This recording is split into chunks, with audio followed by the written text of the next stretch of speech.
Hi, I am Aurel Enriquez, and this presentation contains our discussion on tissues and histology.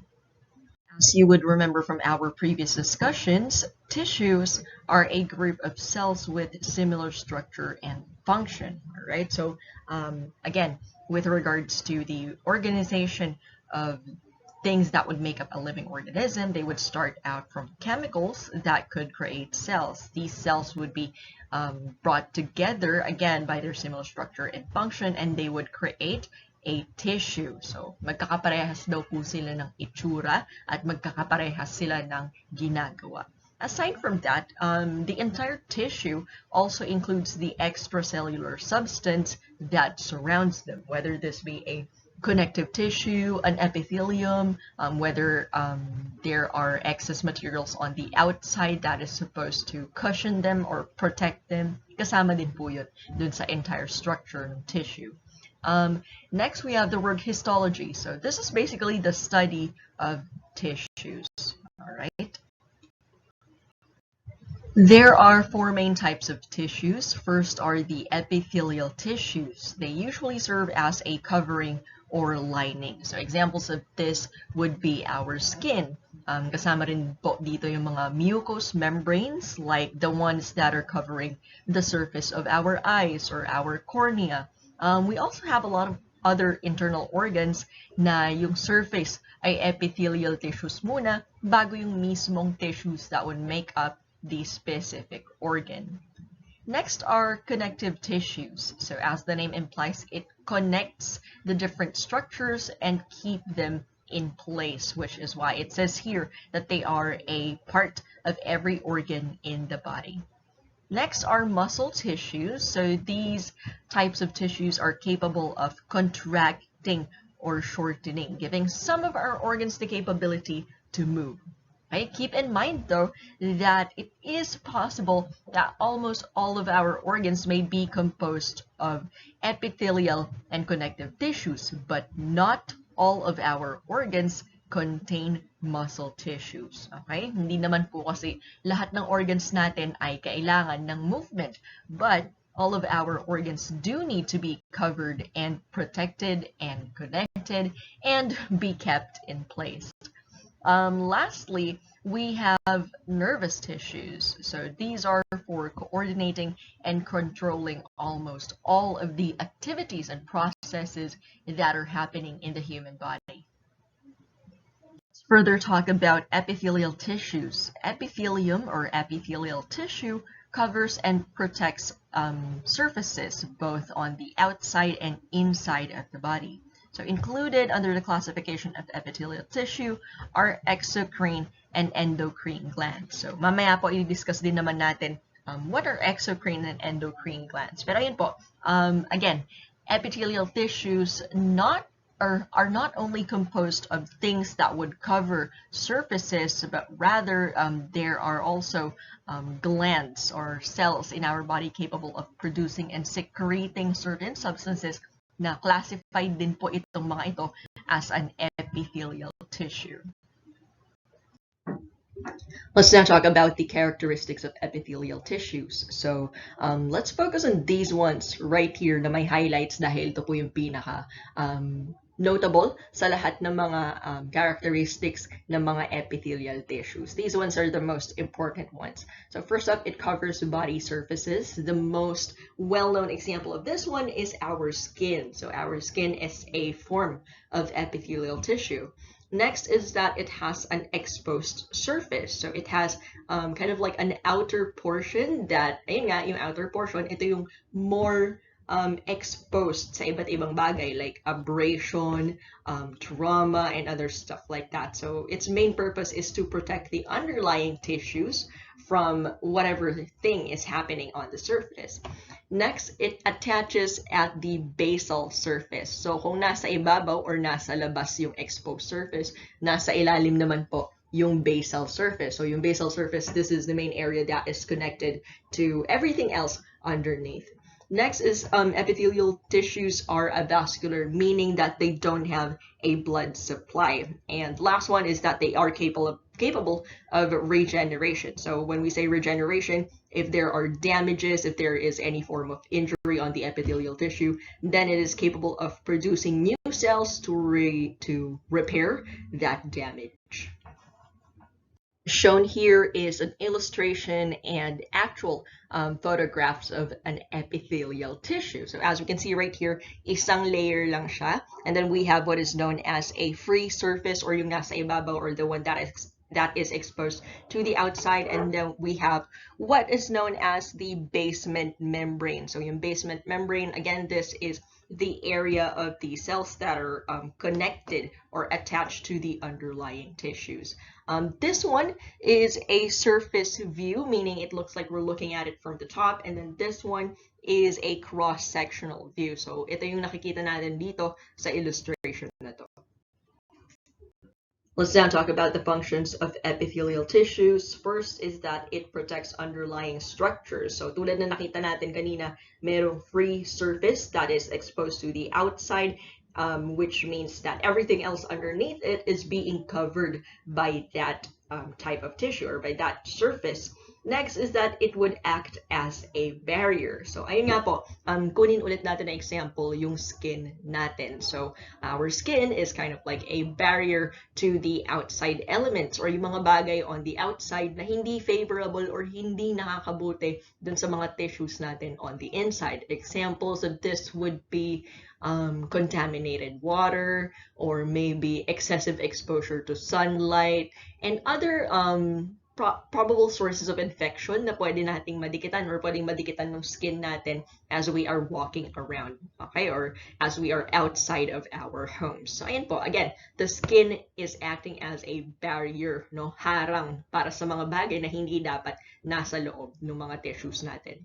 Next, it permits the passage of some substances, okay? Emphasis on the word some, okay? So hindi lahat ng substances ay kayang dumaan sa skin surface natin. Again, kunin natin na example yung skin. Later on, you would know that there are many other types of epithelial tissues, pero ang gawin muna nating primary example for now is the skin. It permits the passage of some substances. So, if you're familiar with the idea of skincare, all right, if you're familiar with the idea of skincare, or just simply using stuff like lotions or stuff like that, those types of things are capable of kind of like changing or improving our skin surface by being absorbed by our skin surface, di ba? Naa-absorb nung skin natin yung mga products or ingredients ng skincare, kaya sila nagiging effective. Now, there are some molecules naman na they are too large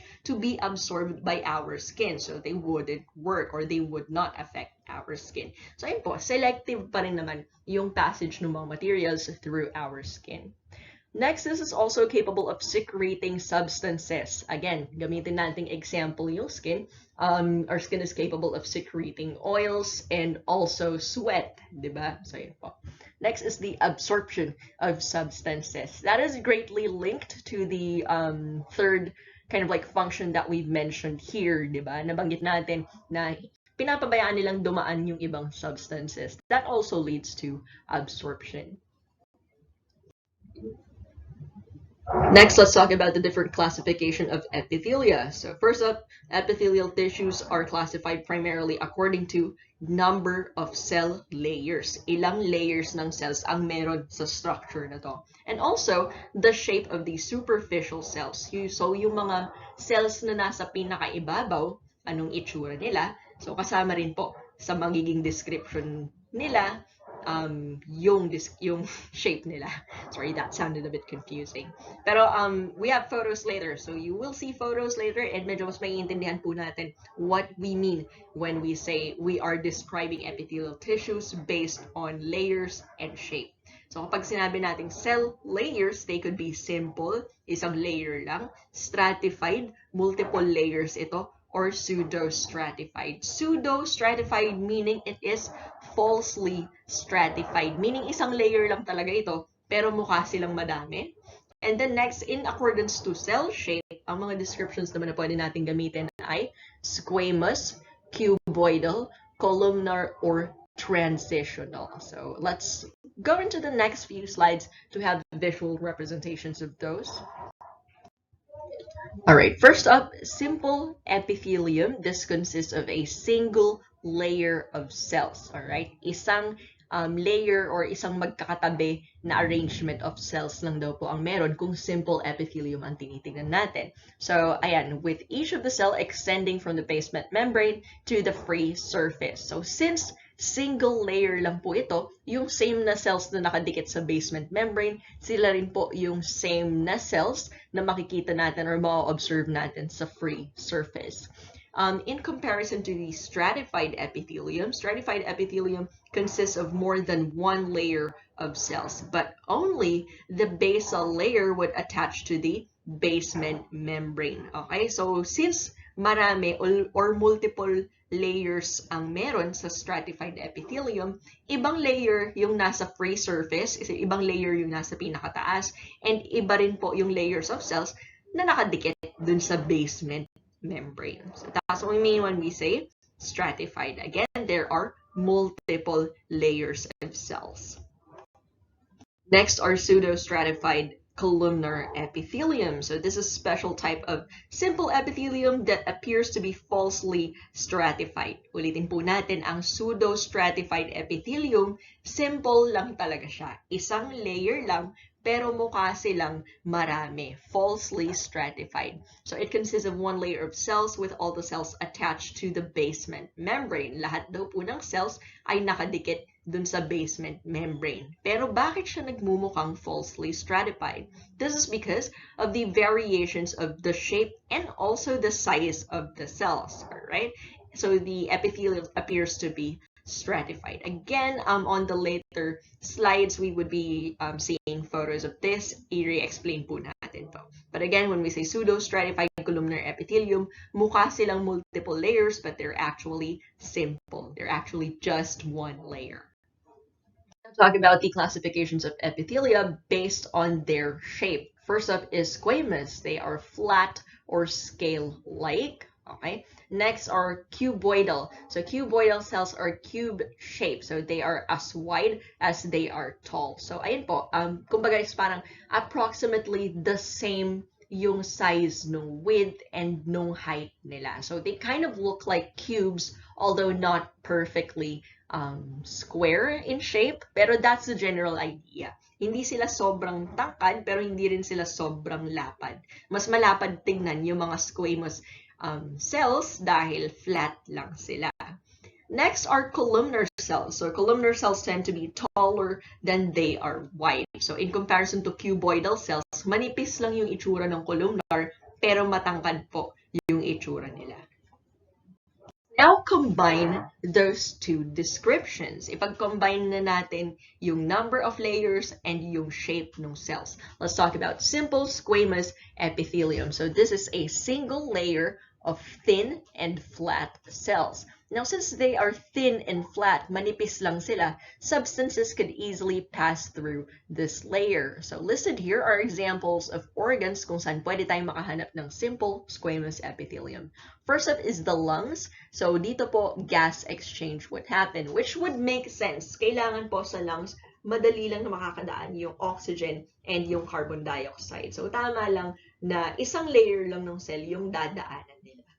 Next are the kidneys. So the kidneys help filter the water, all right, that is coming from the blood while keeping blood cells inside of the blood vessels. So sa kidney po, ito yung organ responsible for urine formation. Pero syempre, kailangan po, no, as it filters the blood, dapat we don't lose blood cells, okay? Dapat hindi tayo nababawasan ng dugo habang finifilter ng kidney yung dugo natin. So dapat fluids lang talaga yung makakadaan. So again, this is a job for simple squamous epithelium kung saan isang layer lang ng cells ang kailangan.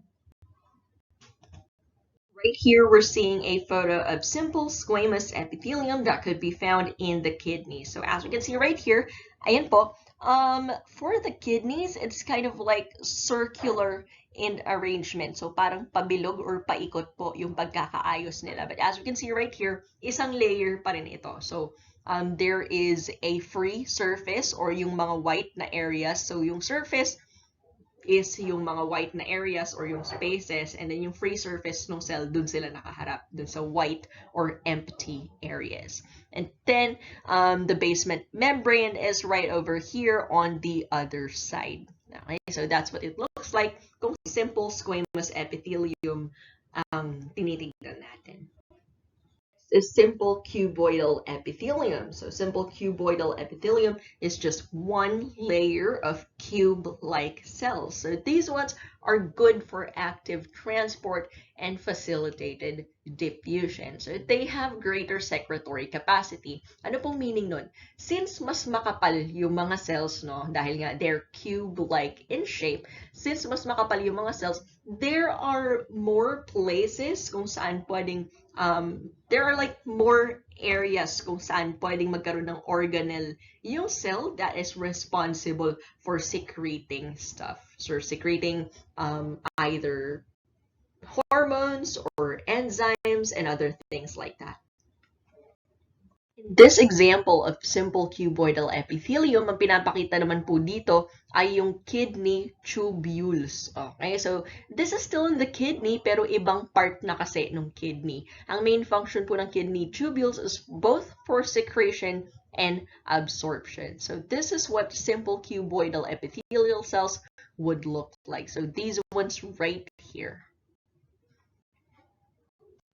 Next is simple columnar epithelium. So simple columnar epithelium is one layer of tall and thin cells. So these ones, ang primary function nila, or they are best used for secretion. Okay, so usually they could be found in the small intestine where they could secrete mucus and digestive enzymes. So sa small intestine po natin, nandun daw po yung mga cells na kayang mag-secrete or mag-produce ng mucus para po for the easy passage of food items, and also digestive enzymes para ma-digest yung mga food na ini-intake natin.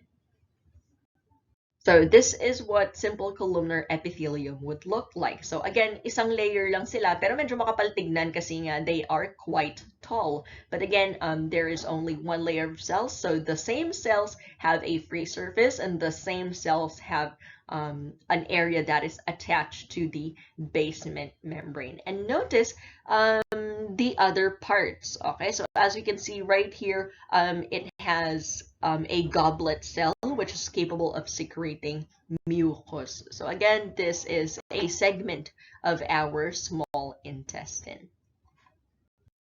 Next are pseudostratified columnar epithelium. So these ones are capable of secreting mucus. All right. So aside from secreting mucus, they also have a cell extension, which is known as cilia, or actually these are multiple cell extensions. So these could be found in the airways or sa respiratory tract po natin. So aside from being present as a cell extension, they're capable of moving the mucus and accumulated debris towards the throat. Okay, so if you remember from our past discussions, no, yung cell structures and functions, ang cilia po, this is responsible for movement of substances that is found on the surface of the cell. So yung mga bagay daw po na nasa ibabaw ng cell, kaya itong i-move or i-transport, no, ng mga cells if they move their cilia. So dito po, in this case, sa respiratory tract natin, we have cells that have cilia and kaya po nilang kumbaga is parang paggalawin yung mucus and yung mga other unwanted substances papunta sa throat. Pagdating sa throat, they would be swallowed, and after that, sasama na lang sila na i-excrete or i-eliminate ng digestive system natin. Shown here is an example of the pseudostratified columnar epithelium, which could be found somewhere at the trachea and bronchus. So as we can see, on the surface, merong cilia or yung mga tiny hair-like structures. And then as we can see right here, isang layer ng cell lang talaga sila, but they look like they are multiple layers because magkakaiba yung shape nila, magkakaiba yung size nila, and also maski yung placement ng nucleus is hindi rin pantay-pantay. Kaya nagmumukha talaga silang multiple layers. So that's what it looks like if we're looking into pseudostratified columnar epithelium. Let's now talk about stratified squamous epithelium. This one would form thick epithelium composed of several layers of cells. So, ayan, the deepest layers are actually either cuboidal or columnar, but they're eventually flattened as the cells move to the surface. So, since nagiging flat na yung itsura ng mga cells, no, we now refer to them, no, as stratified squamous. Kahit cuboidal or columnar yung nasa ilalim. So, pinapangalanan po natin yung mga tissues depending on the type of cell that could be observed on the surface. Okay? So, ayan po. There are two types of stratified squamous epithelia, keratinized and non-keratinized. Keratinized stratified squamous epithelium is usually seen at the outer layer of skin, and this is composed of, keratinized stratified squamous epithelium. So, ano ba ang keratin? Now, what is the function of keratin? Now, keratin, this is a structural protein which, for humans, this could help toughen or patibayin yung skin and hair. But again, that's for humans, okay? Now, there are other vertebrate animals out there. Para sa kanila naman po, keratin is also important in building and hardening their claws or scales kung reptiles sila, or the hooves on their feet kung sila ay mga four-legged animals. Keratin also reduces water loss by creating this sort of barrier that is made up of protein. So maliban dun sa mga cells natin that already serves as a barrier, may additional reinforcement or may tulong pa po ng keratin to further act as a barrier or covering para maiwasan yung water loss or pag-evaporate ng water sa skin surface natin. Next, let's talk about non-keratinized stratified squamous epithelium. So these ones, they're also for covering, they're also for protecting, pero wala ng reinforcement ng keratin. This could be found at the mouth.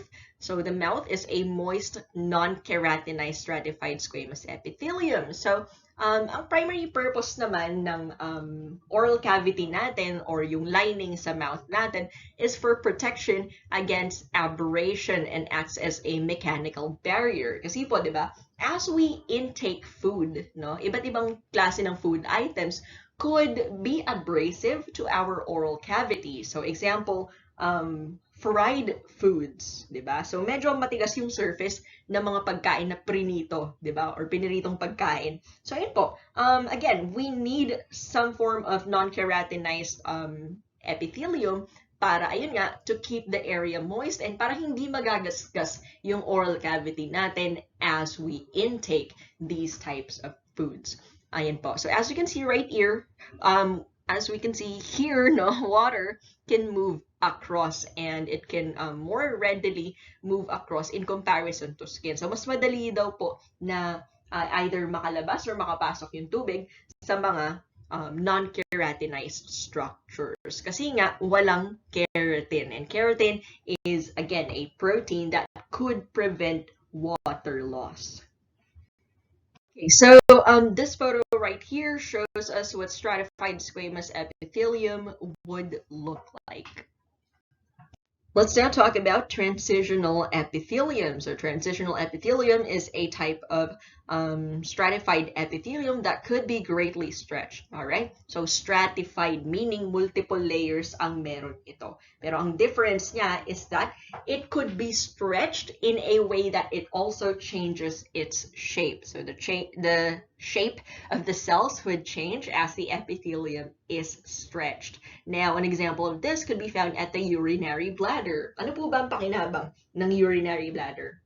It would hold the urine until eventually, this would kind of like contract or squeeze out the urine in preparation for urination or pag-ihi. Okay? So, habang hindi pa naiihi yung person, mag-expand or may capability na mag-stretch yung bladder to hold the maximum amount of fluid that it could hold or that the person is intaking. So habang naiipon yung tubig doon, nag-expand din ito. Imagine a balloon, di ba? Balloons, when you add air to it or when you add water to the inside of the balloons, mag-expand sila, di ba? Mag-stretch sila. So parang ganun din po yung urinary bladder. So, ayan po. It also protects underlying structures like the urinary bladder from the caustic effects of urine. So, there may be substances or materials in our urine that could be harmful for the urinary bladder. But again, the transitional epithelium is there to cover everything and also be able to stretch. Shown here are the two appearances of transitional epithelium. So kapag hindi naka-stretch, hindi puno ng urine, yung urinary bladder, it looks like this. Pero kapag po, yun nga, puno na ng urine yung urinary bladder, they would be stretched and they would look like this. So magmumukha silang stratified squamous, diba? So ayun nga po, nagbabago-bago yung shape nila depending on whether they are stretched or not. Let's now talk about glands. So glands are secretory organs capable of secreting substances onto the surface or pwede rin namang within a cavity or pwede rin namang along the bloodstream. Alright, so any cell or organ that is capable of producing and secreting something, we could refer to those as glands. Alright, so glands with ducts or areas kung saan pwedeng dumaan yung mga bagay na i-excrete nila, they are referred to as exocrine glands. Meanwhile, we also have what is known as endocrine glands. So, mga endocrine glands naman, they are ductless. So, kapag sinabing ductless, wala nang hiwalay na structure para dumaan pa yung mga sinesecrete nila na substances. So, they secrete their products, or otherwise known as hormones, into the bloodstream. Let's now talk about the structure of exocrine glands. So exocrine glands, again, they have ducts. So ducts, these are a type of tube that could transport the secreted material onto the free surface. Okay, so ayun po, yun lang naman yung mga key terms natin. So when we say duct, it is a tube kung saan dumadaan yung mga materials. Next, the secretory portion of the gland lies deeper in the epithelium. And next, the multicellular exocrine glands can be classified according to the structure of their ducts. So kung ano daw po yung itsura ng exit or kung anong itsura ng tube, yun daw po yung classification nila. And also, aside from that, they are also classified based on their mode of secretion. We'll talk about that in the next few slides. Here are the three categories of exocrine glands. First up are unicellular glands. They are composed of a single cell. Okay, so as the name implies, it's quite easy to remember, diba? Unicellular. So it's just one cell capable of producing the material and secreting the material. Next are simple glands. These ones are multicellular, but they have only one non-branching duct. So, isa lang daw po yung exit or isa lang yung tube na meron ang mga simple glands. Next are compound glands. They are multicellular and they have several branched ducts. Okay, so kapag sinabing compound glands, they are composed of multiple cells or many cells, and they also have several branched ducts. So, meron din daw po sila yung exit nila or yung tube kung saan dadaan yung mga products nila. There are quite a few pathways kung saan pwede silang dumaan. Next, glands with secretory regions shaped as tubules are called tubular, whereas those are shaped like sacs would be referred to as acinar or alveolar. Okay, i-re-explain po natin to.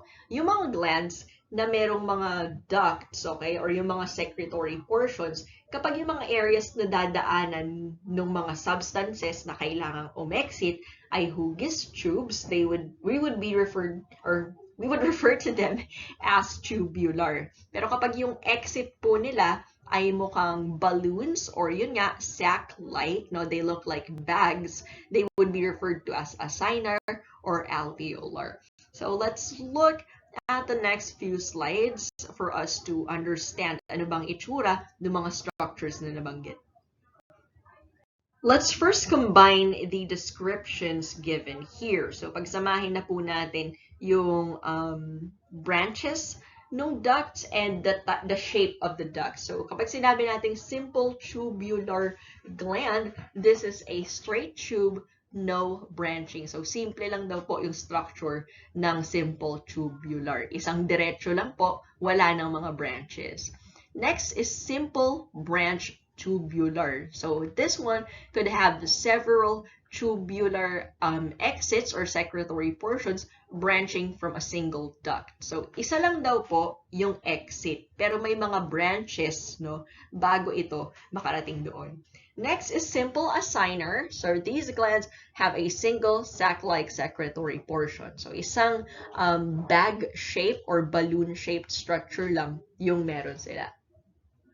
Next are simple branch assigner. So these have several assigner secretory portions branching from a single duct. Again, sa mga susunod na slides, may makikita po tayong pictures para mas maintindihan natin to. Alright, so this photo right here shows us a simple tubular gland. Again, isang exit lang, tapos isang diretsong tube shape lang yung makikita natin. Kapag sinabi namang simple branch tubular, and po, they're still shaped like tubes, pero multiple po yung parang areas kung saan sila nagba-branch out. Next is simple assigner. So simple assigner, isa lang, and also they are sac-like in shape or kind of like balloon or bag shape. Next is simple branch assigner. So again, applying the same idea, we have multiple branches that are sac-like or balloon in shape. Let's now talk about compound glands. So, pasimplihin natin yung mga descriptions na nabanggit dito.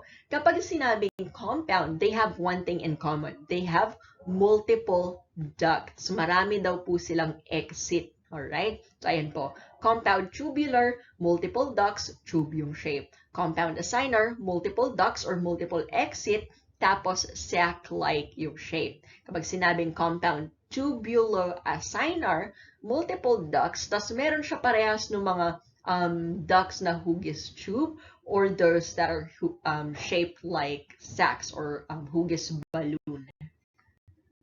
Right, so as we can see right here, it's a bit more complicated, diba? So these are what compound glands would look like. So this is a compound tubular, compound assigner, and compound tubulo assigner. So it's kind of like an in-between. Some of them look a little bit elongated, but some of them are very like rounded in shape. Let's now talk about glands in terms of their modes of secretion. Ito po, again, yung mga key terms na lang po yung titignan natin. When we say merocrine glands, they release their substances through exocytosis. Now, if you would remember from our previous discussion, kapag sinabing exocytosis, they would form a vesicle and then they would release this to the outside by moving the vesicle to the cell membrane and mag-fuse yung membrane ng vesicle sa mismong cell membrane para makalabas yung substances. That's a merocrine type of gland. Kapag sinabi namang apocrine type of gland, this releases pinched off fragments of the cell. So dito po, kumbaga is parang pipira-pirasuhin ng cell yung sarili niya para ma-release niya yung mga substances na kailangan niyang i-secrete. Next are holocrine glands. So holocrine glands involves the shedding of entire cells. So these ones, sa mga holocrine glands, talagang isang buong cell yung sinasacrifice nila para ma-release yung mga substances that they need to excrete. Let's now talk about the functions of connective tissue. First up is to enclose and separate other tissues. So this may be observed between our lungs and our heart. So if you would notice, our lungs and our heart, although they are very closely positioned to one another, there is no kind of like problems with regards to their movement. Alright? So, hindi nagkakaproblema pag nag-expand yung lungs and nagtatouch ito dun sa heart, and hindi rin nagkakaproblema when the heart pumps the blood and it kind of like expands and touches with the lungs. Alright? So, no type of abrasion, no type of blunt trauma happens because they are enclosed in their own types of connective tissues. So, for example, the heart is surrounded by the visceral pericardium, and then the lungs is surrounded by the pleural pericardium. All right. Next is connecting tissues to one another. So as the name implies, diba? Connective tissues, they connect tissues to one another. One example wherein we may be able to observe this is our digestive system. So our digestive system is composed of many different organs. Diba po? So it's composed of the stomach, the small intestine, the large intestine, and then kasama yung mga accessory organs like the liver, the gallbladder. So one of the reasons why when we move, when we sit, stand up, lay down, go running, do any sports, hindi nawawala sa tamang placement yung mga digestive organs natin, di ba? No matter how intense the activities that we do. And it is because of these different connective tissues, all right? So they connect them to one another, and also they keep them in place.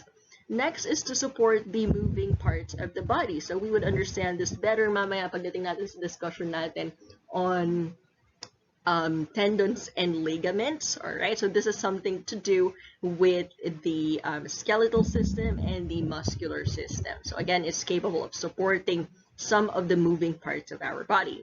Next is the capability to store compounds. An example of this is adipose tissues. Now, adipose tissues, they contain lipid components or lipid molecules. These lipid molecules, they also have kind of like a capability to be used as an energy source. So lipid molecules are stored within adipose tissue, and that gives connective tissues their capability to store compounds.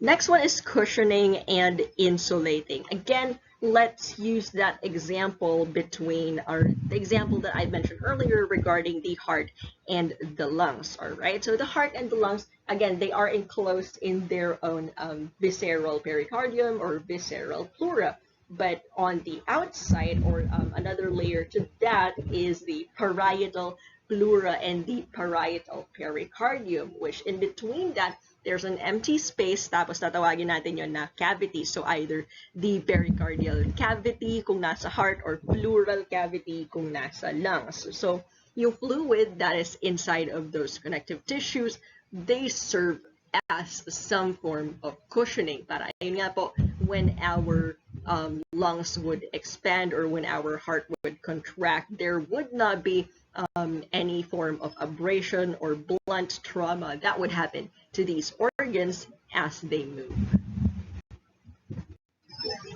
This slide talks about the different types of connective tissue cells. So, magkakaibang connective tissues, magkakaiba rin po yung mga cells na pwede nating makita that are present in those tissues or that are maintaining those tissues. So first up are osteoblasts. They could be, or these ones would function to form the bones. All right, ulitin po natin, our bones are formed by cells that are referred to as osteoblasts. Next, we also have cells that are referred to as osteocytes. So the role of osteocytes is to maintain our bones. So if there is kind of like any sort of damage, or if it needs to kind of like absorb minerals and other stuff like that, that's the work of osteocytes. And then we also have what is known as osteoclasts, and they're responsible for breaking down the bone. If, for example, ayun nga po, may segments of the bone that needs to be remodeled or repaired, and po, dun na papasok yung trabaho ng mga osteoclasts.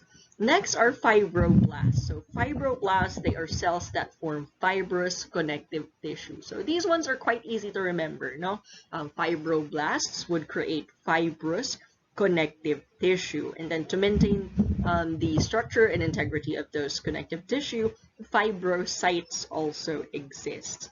Next are chondroblasts. So these ones would form cartilage, and then the chondrocytes would maintain those structures. Okay, so ulitin po natin, ang cell na gumagawa ng cartilage are chondroblasts, and then ang nagme-maintain or kumbaga is parang basically inaalagaan niya yung structure na yun. So ang nag-aalaga sa structure na yun ay yung mga chondrocytes. Next, we also have white blood cells that may be found within connective tissue. So white blood cells, they're mainly responsible, or they are mainly seen as kind of like the cells involved in immunity, or cells that are involved in the functions of our immune system. So listed here are the two specific white blood cells that could be found within connective tissue. So first up are macrophages. Macrophages are capable of moving and ingesting foreign substances. So if anybody here has seen the anime Cells at Work, so di ba po, yung white blood cell na character yon, may capability siya na mag-move from one place to another, may capability siya to chase around those pathogenic organisms na hindi dapat nandun within the body. So, ayun po, same concept, no? Nakuha naman nila yung tamang parang idea of how macrophages would work. So, macrophages have the capability to move from one place to another, to follow kung nasaan yung mga pathogenic or infectious organisms and other foreign substances that they need to eliminate. Another cell that is involved in our immunity that could also be found in connective tissues are mast cells. So these ones are non-motile. So kung ikukumpara sa mga macrophages, hindi nila kayang mag-move around or sundan yung infectious organisms, but they are fixed sa kung nasaan mang connective tissue sila nakalocate. So these ones are responsible for releasing chemicals such as histamine. So ang histamine po, this could promote inflammation. Hindi muna po natin i-explain in further detail what is inflammation, because this would be discussed further in our discussion on the lymphatic system. Let's now talk about the components of the extracellular matrix. So as the name implies, extracellular, this is the places that are out on the outside of the cell, or places on the outside of the connective tissues. So listed here are its components. We have protein, fibers, ground substance, and fluids. So unahin po natin i-define yung ground substance. This consists of non-fibrous protein and other molecules. All right, so ayan po. Next, the structure of the matrix is responsible for the functional characteristics. So yung amount ng protein fibers, yung amount ng ground substance, yung amount ng fluid that would make up the extracellular matrix, this is kind of like correlated with the function of the connective tissue. Let's now talk about the fibers that may be found within the connective tissue matrix. So we have three: collagen, reticular fibers, and elastic fibers. Right? So first up, collagen fibers, they look like ropes. Okay, mukha daw silang mga lubid. They are very flexible, but they resist stretching. All right, so collagen fibers, they could bend in shape, they could twist, they could kind of like change in terms of their positioning, but if we would like to stretch these certain tissues, they're not capable of giving that much stretch. All right, so flexible lang sila, pero hindi sila stretchy. Next are reticular fibers. They are very fine and short collagen fibers. So mas manipis at mas maliit daw yung itsura nila in comparison to collagen fibers. And usually, they only form a supporting network. Next are elastic fibers. These ones have the ability to return to their original shape and size after being stretched or compressed. So, ayun nga po, as the name implies, they have an elastic quality. An example of tissue in our body that has a lot of elastic fibers is the elastic cartilage of our external ear. All right, so yung cartilage na that would make up the ears that we're seeing right here on the outside. So if you would notice, your ears, we could point them in a different direction, we could bend them in a different way, but they will always come back to their original shape and original position. Diba? So yan po, that's what we mean when we say a tissue has some form of elasticity. And again, this is because of the elastic fibers. Let's now look more into the ground substance. So the ground substance, this contains non-fibrous molecules, all right? So walang collagen, walang elastic fibers, and all those other stuff. So ground substance, they're usually shapeless. So ano ang components ng ground substance? They have proteoglycans, which are large molecules of protein that are attached to strands of polysaccharides. Now, if you would remember from our discussion on basic biochemistry, polysaccharides are long chains of multiple carbohydrates. So, ayan po, that's what we mean when we say proteoglycans. Now, proteoglycans, they have the capability to trap large quantities of water.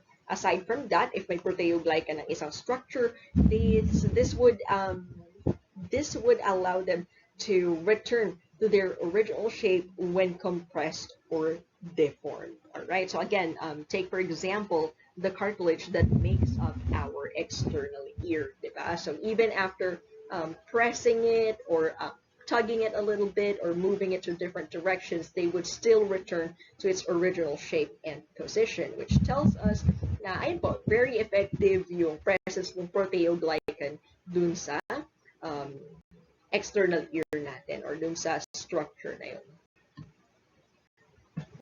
There are two main types of connective tissues, the embryonic connective tissue and adult connective tissue. So dito po, ang kailangan lang natin tandaan is kung kailan nako-convert yung embryonic connective tissues to adult types of connective tissue. So as we can see right here, 8 weeks of development. So by 8 weeks of development or after ng 8 weeks of development, no, after ng 8 weeks ng fetal life ng fetus sa loob ng womb ng mother, no, after nun is yung mga embryonic connective tissues na or yung connective tissues that started out to create the different structures on this fetus, no? Pagkatapos ng 8 weeks, magiging specialized na sila, which is yung types of tissues na ma-observe natin among adults.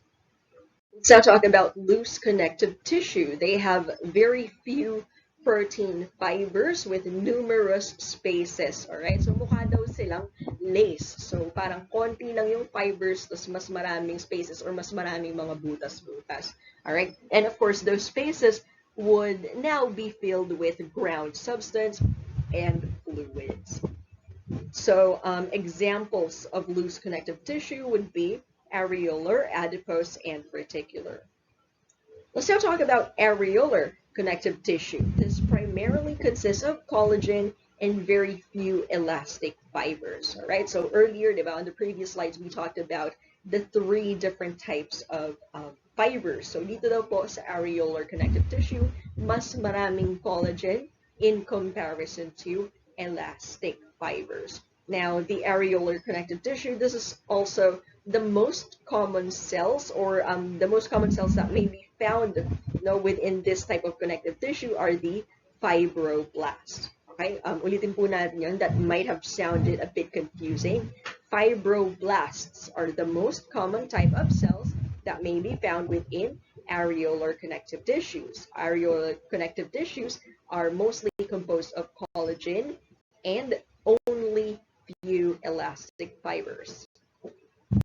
This photo right here shows us what areolar connective tissues would look like. So those thick purple or reddish purple strands would be the collagen fibers. Tapos yung nakikita natin na maninipis na mga black na strands, those are the elastic fibers. So notice there is way more collagen fibers in comparison to elastic fibers. Up next are adipose tissues or fat tissues. So adipose tissues, they are composed of adipocytes, all right? So adipocytes or fat cells, which contain large amounts of lipid for energy storage. Again, rewind to when we talked about basic biochemistry.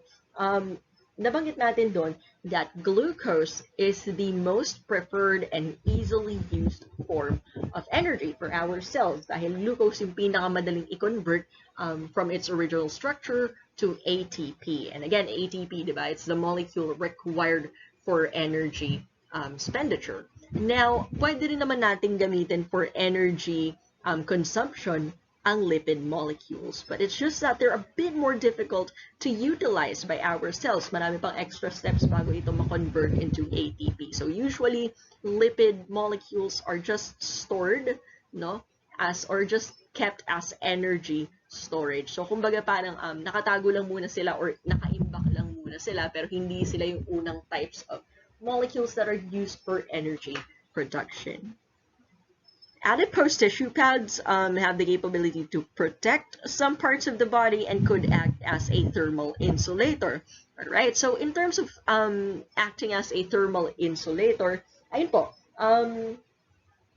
if you would notice, no, for people who have a bit higher body fat percentage, no, hindi common sa kanila or hindi sila madaling ginawin, diba? Kasi nga po, adipose tissues acts as some form of insulator. Pero, notice right here, it also says that adipose tissue could protect certain organs or certain parts of the body. So, ang ibig sabihin po nito, gaano man kapayat tignan ng isang person, we have certain areas in our body that still contains adipose tissue or still contains fat cells because it is a requirement that fat cells would be present in those areas because there are organs that needs to be protected. All right, so again, listed here are the two main functions of adipose tissue: to protect some organs or to act as a thermal insulator.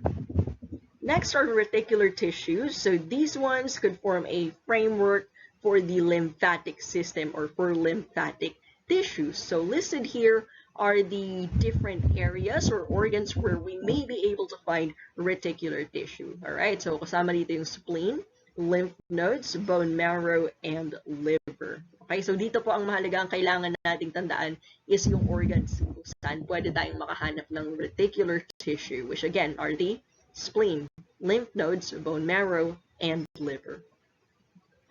This photo right here shows us what adipose tissues would look like. So in comparison to all the other cells that we've talked about in the past, ang mga adipose tissue po, hindi sila katulad ng ibang cells na nasa gitna yung nucleus, very prominent and spherical yung itsura ng nucleus. It's not like that for adipose tissue. Notice that if, for example, this is one adipose cell or this is one fat cell, nasa gilid, all right? Nasa pinakagilid, no? It's the nucleus is located at the side or is pushed to the very side of the cell, and in the middle, this is mostly composed of yun nga po, yung mga lipid contents. All right? So this is what adipose tissues would look like. In this example, these ones are found on the adipose tissue surrounding the mammary gland.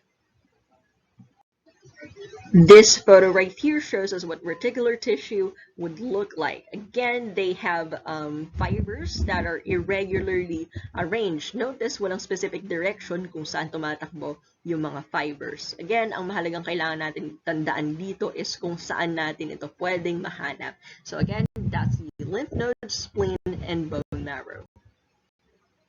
Let's now talk about dense connective tissue. So dense connective tissues have large numbers of protein fibers. So konti lang yung ground substance, mostly protein fibers ang meron. There are two types of dense connective tissues, collagenous and elastic. So as the name implies, collagenous types of connective tissues would have more collagen fibers, and elastic connective tissues would have more elastic fibers.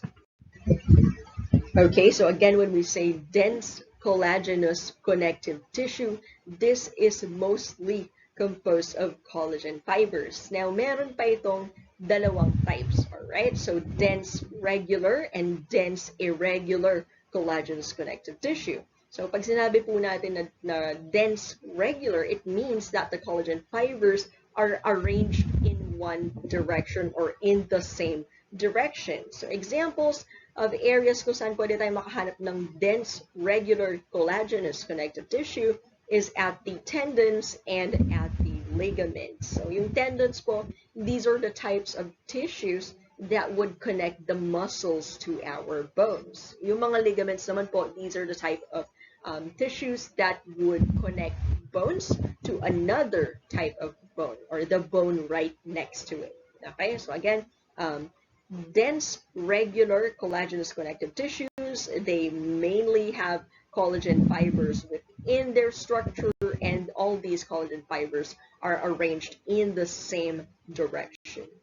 Let's now talk about dense, irregular, collagenous connective tissue. So ayan po, kabaliktaran lang nung regular na naka-arrange in the same direction yung collagen fibers. Ito naman po ang mga dense, irregular, collagenous connective tissue. They are also still very much composed of collagen fibers, pero the collagen fibers are arranged in multiple or different directions. So for this one, we would usually find this, no? We would usually find these in the dermis of our skin and organ capsules, or yung mga linings or coverings ng mga organs natin. So if you would notice, those that have been classified as dense, regular, collagenous connective tissue, they are arranged in a similar direction kasi po the organs that they are attached to is responsible for a specific type of movement. Alright? So maaaring naka-attach siya sa muscles or naka-attach siya sa bones. So again, a regular orientation or kind of like a similar direction or arrangement is very important para po ma-regulate yung movement ng mga areas na to, ng mga muscles or ng mga bones na ito. But for our skin and organs capsules, for example, there is no movement in these areas, alright? Walang eksaktong direksyon sa kung paano dapat gumalaw itong mga areas katulad ng skin natin or organ capsules. So it doesn't need that very organized or very neatly arranged orientation of collagen fibers. This is what dense, regular, collagenous connective tissues would look like. Notice na andito po yung mga darkly staining areas. Those are the fibroblasts, or specifically yung nucleus ng mga fibroblasts. And these areas right here na nakikita natin that are kind of like wavy, no? Wavy lines. These are the collagen fibers. Notice that although they are wavy, they are arranged in the same direction. Again, huwag kakalimutan, makikita po natin ito sa mga tendons and ligaments. Next are dense elastic connective tissues. So, kung kanina ang mga dense collagenous, puro collagen fibers yung makikita natin, sa dense elastic, as the name implies, mas maraming elastic fibers ang pwede nating makita, and very few lang yung collagen fibers that are present. So these ones give the tissue the capability to stretch and recoil. Alright? So kung yung mga collagenous tissues, flexible lang sila pero hindi sila stretchable, ang mga dense elastic connective tissues po, they are more stretchable. Alright, so examples of this would be at the vocal cords. This photo right here shows us what it looks like if we're looking into dense, regular, elastic connective tissue. Again, ang isa sa mga mahalagang bagay na hindi dapat natin makakalimutan dito is kung saan natin ito makikita. So as we can see right here, this could usually be found along the vocal cords. Now talk about cartilage. So cartilage is composed of chondrocytes that are located in the spaces called lacunae. Now let's look at the other components of cartilage. So collagen in the matrix would give the cartilage flexibility and strength, which is why okay lang kahit medyo nakakompress or nabibend yung mga cartilage within our body kasi ayun nga po, it has a considerable amount of collagen, giving it the capability to be ayun nga, flexible. Next, cartilage is resilient because of the proteoglycans that could trap water. So if you would remember from our description earlier, proteoglycans are quite kind of like resilient, or yun nga, they have the capability to change shape kasi nga they're mostly composed of water, or they have the capability to keep water within their matrix. Next, cartilage also provides support, but if bent or slightly compressed, it resumes its original shape, which again is thanks to collagen and proteoglycans. Okay, so ulitin po natin, cartilage no, has the capability to withstand compression or pressure, all right, and is capable of returning to its original shape when being bent or pushed around. Dahil it is composed of collagen and proteoglycans.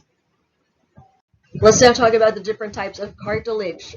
There are three: hyaline, fibrocartilage, and elastic cartilage. Unahin po natin ang hyaline cartilage. This is the most abundant type of cartilage in our body. Alright, so karamihan daw po ng mga cartilage within our body is considered or classified as a hyaline cartilage. So these ones could be found as a covering at the ends of our bones where they would form the joints. Alright? So, ayun po, nasa joints daw natin sila or nasa pagitan sila ng mga connections sa bawat bones. So, ang mga dahilan, or ang dahilan daw po, no, kung bakit hindi masakit kapag minumove natin yung mga joints natin, yung mga reason po, no, kung bakit very smooth yung movement natin sa mga areas ng joints natin is because of the hyaline cartilage.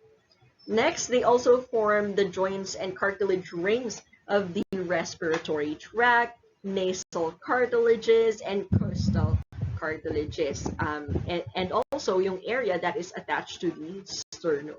Okay, so ayan po, again, napakaraming areas kung saan pwede natin makita yung hyaline cartilage. This photo right here shows us what hyaline cartilage looks like. These circles right here are the chondrocytes, or the cells that are responsible for creating hyaline cartilage. And this photo right here shows us kung saan tayo makakakita ng hyaline cartilage. In this given example, this looks like an area where our knee is located. Paano natin nalaman na ito yung tuhod ng person? Because their patellar bone is right here at front. Okay, so again, hyaline cartilage may be found in these areas shown here. So now talk about fibrocartilage. Fibrocartilage has more collagen. All right, so it has the capability to withstand compression. So it has the capability to withstand yung bigat ng kung anumang area, kung saan mang area ito located, and also and if there is pressure being applied to those areas, the fibrocartilage would totally be fine. All right. It also has the capability to resist tearing or pulling. The main example on where we can find fibrocartilage is the discs between the vertebrae, or yung vertebral column natin. This photo right here shows us what it looks like if we were to view fibrocartilage microscopically. And then this illustration right here shows us kung saan tayo makakahanap ng fibrocartilage. Again, these could be found in between each vertebral bone, or each of the bones that would make up our vertebral column. So ito rin po yung dahilan why we're able to kind of like move our body, change our position, or kind of like bend our backs, kasi po nagbibigay din ng flexibility yung fibrocartilage. Next are elastic cartilage. So as the name implies, they contain more elastic fibers. So there may be a bit less collagen, but together meron din naman silang mga proteoglycans. So these ones, no, they look like coiled fibers, all right? So giving them the ability to recoil or return to their original shape. So an example of this would be those that could be found on our external ear. All right. So in the example that I've mentioned earlier, diba, our ears are capable of like being moved, being kind of like folded or bent, but at the same time, or after those types of changes, it's still capable of moving back to its original position and shape, which again is brought about by the presence of elastic cartilage. This photo right here shows us what elastic cartilage would look like. And again, huwag kakalimutan kung saan organ natin to usually makikita. And that is the external ear. Next are bones. So bones are also considered as connective tissues. So they are solid or they are hard connective tissues. And inside of those are living cells, which are referred to as osteocytes. Okay, so bones, they have the capability to support, protect, and support and protect tissues and organs. So in terms of support, this is very much correlated with the function of our muscular system. So, diba, we're capable of moving, we're capable of maintaining our posture because of the muscles that are attached to our skeletal system. But at the same time, hindi rin naman ito magagawa ng skeletal system mag-isa if the muscular system is not attached to it. Now, in terms of protection, one example that we could look at is our rib cage. So, di ba, nasa looban ng rib cage, yung dalawang ribs and yung heart natin. So, ayan po, the rib cage is there to protect our ribs and our heart. Another example that we could look into when we talk about protection is our skull. Diba? So our skull, and also together with our vertebral column, they protect our brain and our spinal cord. Oh, also it says here that there are two types of bones, the spongy bone and the compact bone. As the name implies, spongy bones have a lot more spaces in between them, and they more likely resemble a sponge. In comparison to compact bones, they have less spaces, they are more solid, they are more durable. Alright, and as we can see right here, ang description nga po na ginamit nila is almost no space.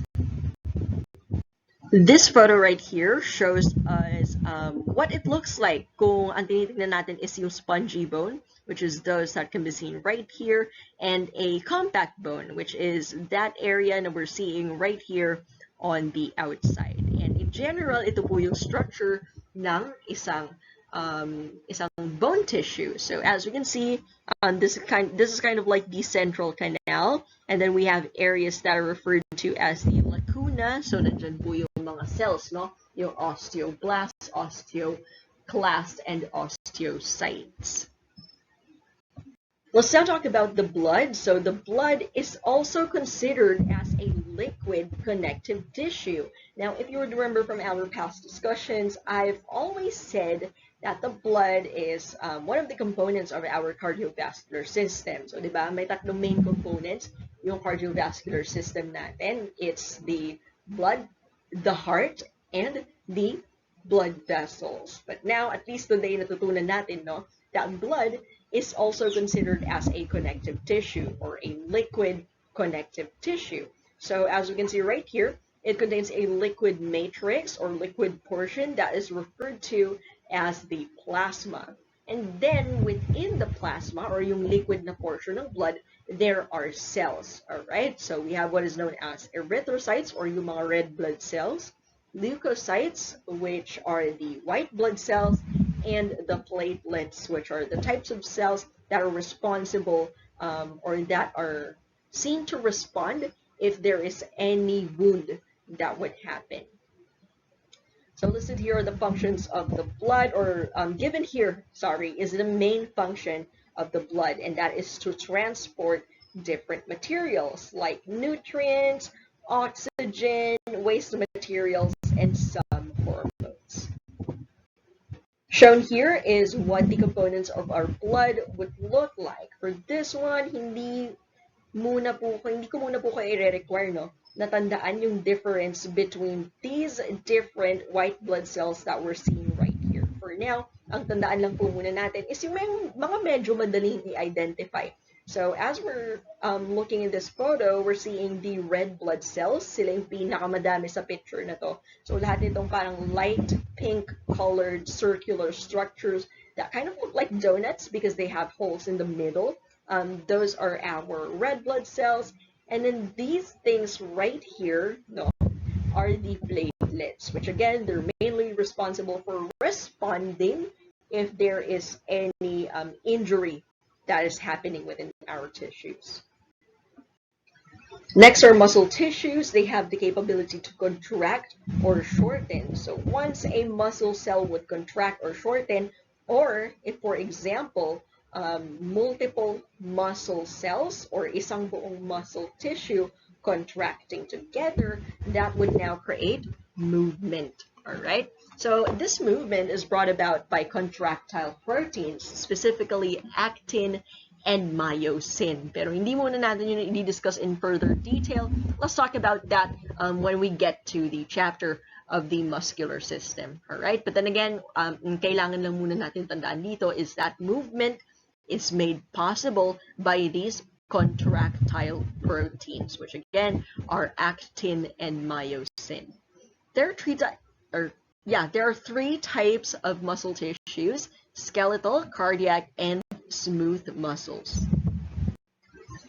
First up are skeletal muscles. So these ones are attached to our skeletons or our bones. So ayan po, very closely related no yung function ng skeletal muscles and the bones of our skeletal system, which would enable them to produce movement.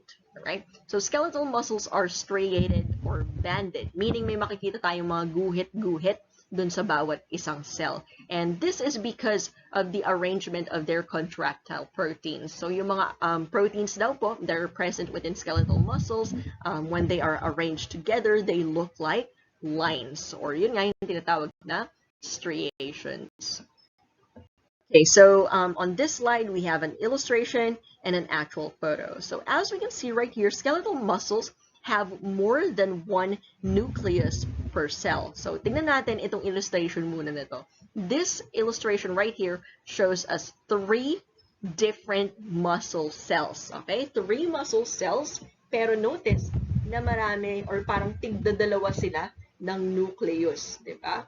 Next, another description that we mentioned earlier is that they are striated. So notice may mga guhit-guhit tayong nakikita in this kind of like direction. So this is what it looks like if we were viewing it through the microscope. Again, those striations are brought about by contractile proteins. And as we can see here in this one illustration right here, skeletal muscles are usually attached to bones or attached to our skeletal system.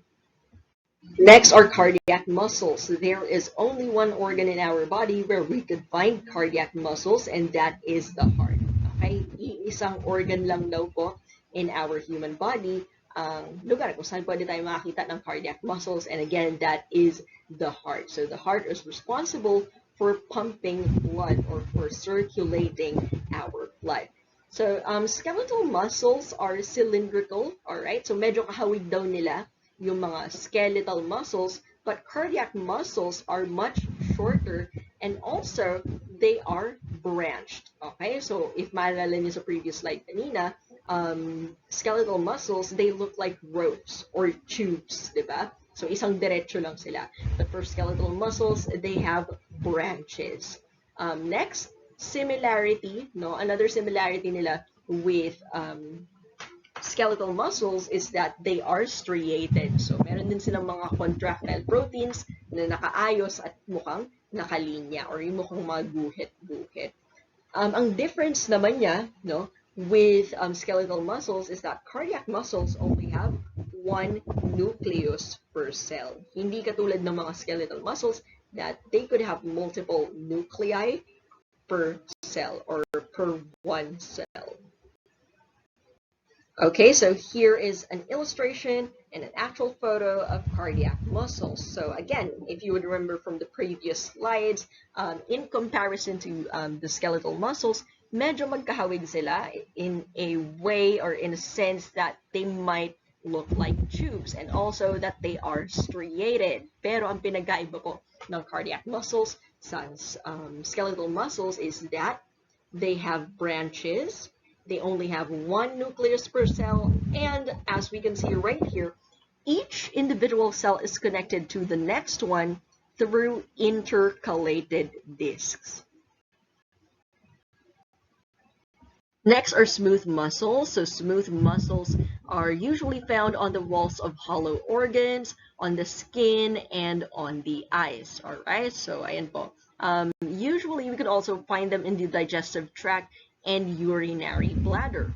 Huwag kakalimutan yung mga specific areas kung saan pwede tayong makahanap ng smooth muscles. Again, hollow organs, skin, eyes, the digestive tract, and the urinary bladder. Not mentioned here, but we may also have some blood vessels that may contain smooth muscles. But anyway, ayan po, smooth muscle cells are tapered at each end, meaning patulis or patusok, or matalim daw po yung bawat dulo ng isang smooth muscle, and they only have a single nucleus. So ito yung similarity nila with cardiac muscle cells, and they are not striated. Wala po sila ng mga guhit-guhit na nakita natin sa mga skeletal and cardiac muscle cells. This photo right here shows us a bundle of smooth muscles. Okay, so again, they are tapered on both ends. Medyo matalim yung itsura ng bawat dulo nila, and they are not striated. So wala tayong nakikitang mga guhit-guhit, hindi katulad kanina dun sa cardiac muscles and skeletal muscles. Next are nervous tissues. So nervous tissues, of course, as the name implies, they can be found throughout our nervous system. So kasama po dito yung brain, spinal cord, and the nerves that extend out of the spinal cord. So these ones are responsible for coordinating our movements, coordinating the functions of our organs, and controlling many different aspects of our body, including body activities, both physical or physically observed activities and internal activities. So nervous tissues have the capability to control other organs or other organ systems, and it also has the capability to control things that we can't visually observe, such as thinking, decision making, learning a language, and other stuff like that. Okay. Next, aside from the cells that are responsible for thinking, we also have what are known as support cells, otherwise referred to as glial cells. Okay, so may dalawang klase daw po ng nervous tissue. The neurons, which are the ones that are responsible or that are the ones that are doing all the work, alright? Sila yung nagpo-process ng stimuli, and sila yung nag-uutos sa mga effector organs on what to do. Pero yung mga support cells, they don't really contribute to thinking or to processing information. Rather, they are just there to literally support and take care of the neurons. Again, these ones are referred to as glial cells. Neurons have three main parts: a cell body, the dendrites, and the axon, which we will see in the next photo or next slide. Okay, so the three most important parts of a neuron is shown right here. Yung cell body po is yung main area kung saan located yung nucleus. The dendrites are the short extensions surrounding the cell body, and we have what is known as a very long extension we're seeing right here, which is the axon.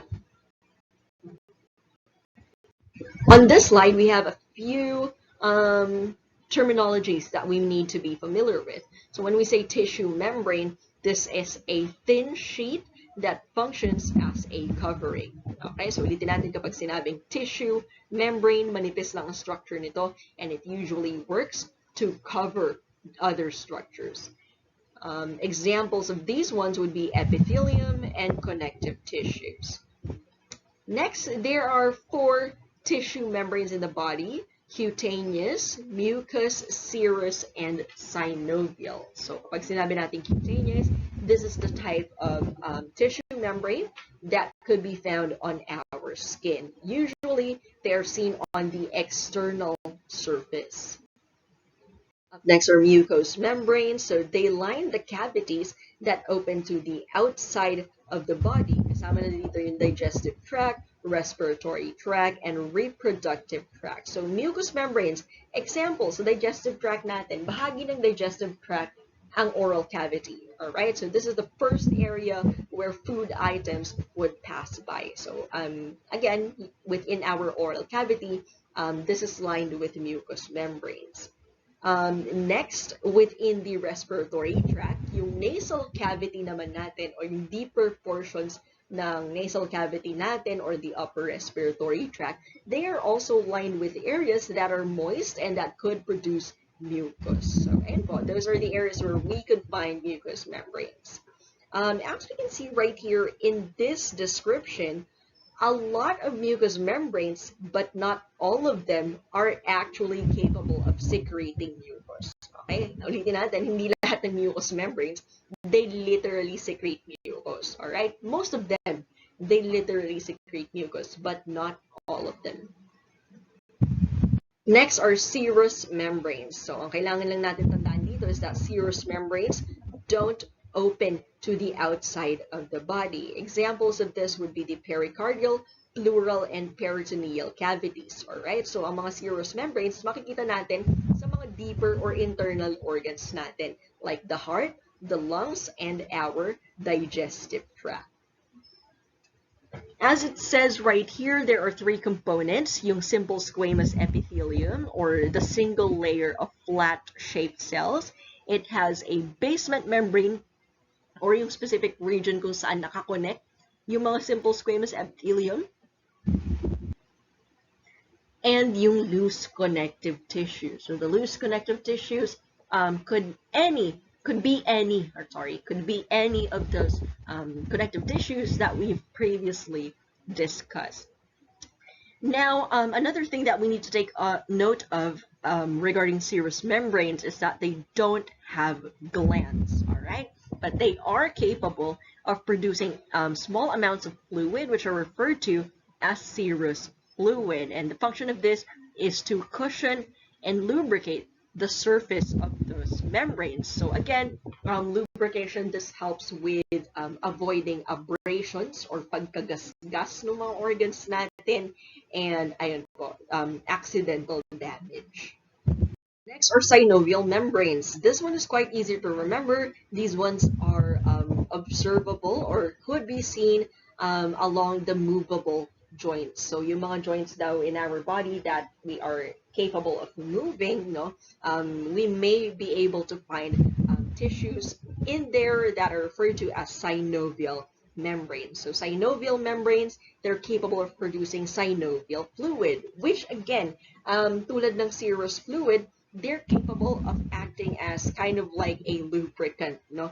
They produce kind of like, or they make the joints, no? They make the joints a bit slippery, reducing friction and smooth movement. So again, this is the reason why hindi masakit or hindi nakakairita yung pag-move ng mga joints natin. That's because of the presence of the synovial fluid.